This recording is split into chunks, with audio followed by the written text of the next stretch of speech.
Olá! Bem debaixo do asfalto de uma avenida super movimentada lá em Belém do Pará, existe uma história simplesmente fascinante. É um lugar onde o passado sangrento do Brasil e o sobrenatural se encontram. Então, vamos mergulhar de cabeça nessa lenda. A grande pergunta é essa, né?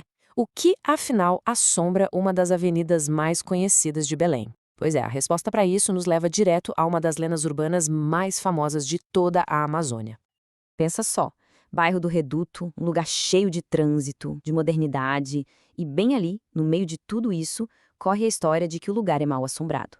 O povo conta que figuras fantasmagóricas, que são ecos de uma revolução antiga e muito sangrenta, ainda caminham por ali.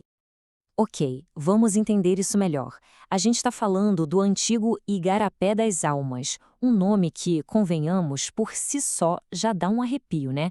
Já evoca todo um mistério, um passado bem sombrio. A lenda, que foi passando de geração em geração, conta que os espíritos que vagam pela região são dos cabanos.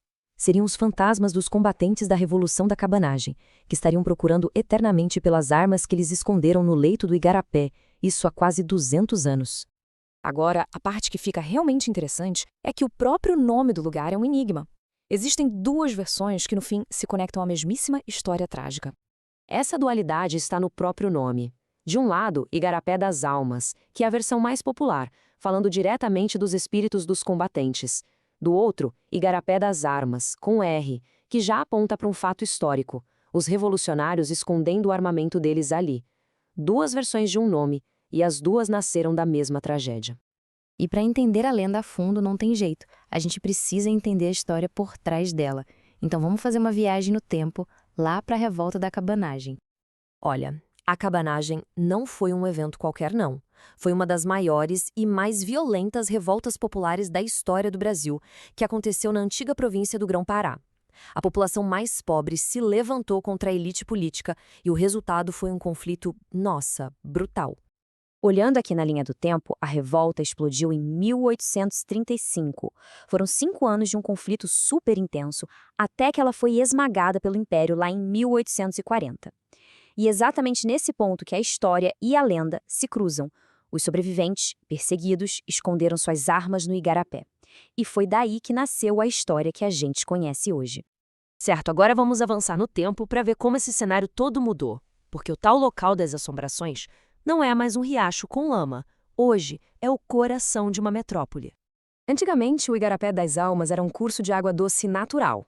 As margens eram cheias de palafitas, sabe aquelas casas de madeira suspensas? E era tudo cercado por fazendas.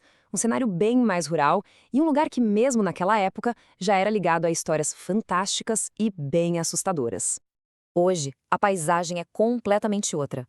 O antigo Igarapé virou um canal de concreto que corre no meio da movimentada Avenida Visconde de Souza Franco.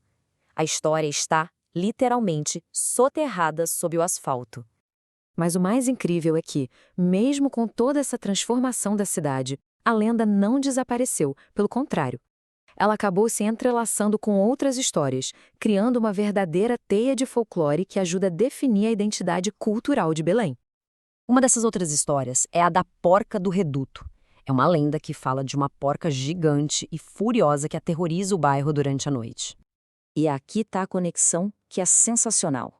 Dizem que essa porca monstruosa corre descontrolada pelas ruas, mas, quando chega nas margens do Igarapé das Almas, ela simplesmente desaparece no ar. O Igarapé funciona como se fosse uma fronteira sobrenatural, um portal ou um limite para outras assombrações. A história sobreviveu na tradição oral e foi imortalizada na literatura, como no livro Visagens e Assombrações de Belém, do Valcir Monteiro. É muito mais que uma simples história de fantasma, virou um pilar do folclore local. É a forma que a cidade encontrou para se lembrar do seu passado, para dar um significado profundo a um lugar do dia a dia, e isso molda a identidade coletiva. E para adicionar mais uma camada de mistério nisso tudo, alguns moradores mais religiosos acreditam que o Igarapé tem 2 caminhos espirituais, um estreito, que leva ao céu, e um largo, que leva ao inferno. É uma metáfora poderosa para um lugar tão carregado de história e de tragédia. E isso tudo deixa a gente com uma reflexão final, né? Quantas outras histórias, lendas e memórias não devem estar escondidas por aí, debaixo do asfalto das cidades, só esperando para serem redescobertas?